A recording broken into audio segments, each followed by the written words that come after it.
My name's Don Heinz, and I've just written a book about Christmas, but it's not about parties and decorations and cooking and shopping. It's not a lament over religion as the civil religion of capitalism. It's a theological accounting of Christianity's most daring idea.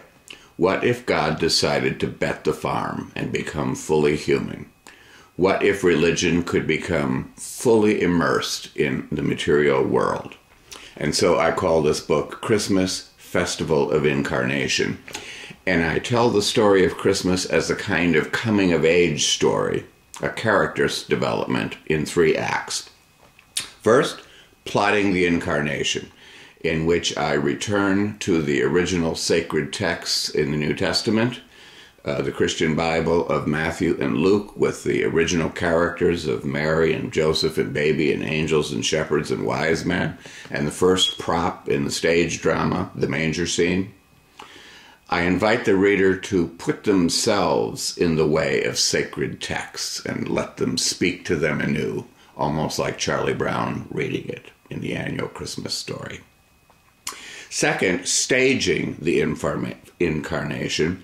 I imagine that Christianity's charter is to offer the play on an annual basis every December, with its own motley crew and the church as a performance venue.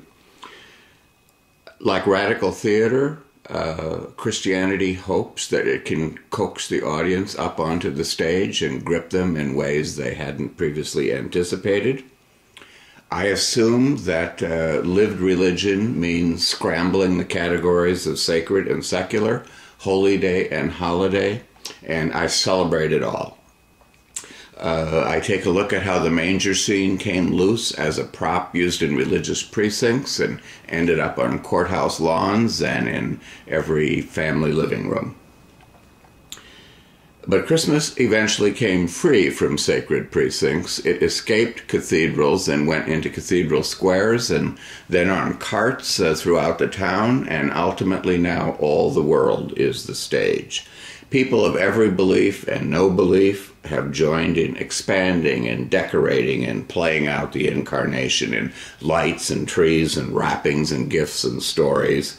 Santa, I try to help the reader see, is more than just a shill for merchandisers, but possibly stands for a recovery of magic and the hope of all parents to save themselves through seeing reality through the eyes of their children. The visual arts in museums and churches, and indeed everywhere, the kitsch that comes via China to Walmart. Music from Bach and Handel to carols. Can anybody read a carol text, as in my book again, without humming along?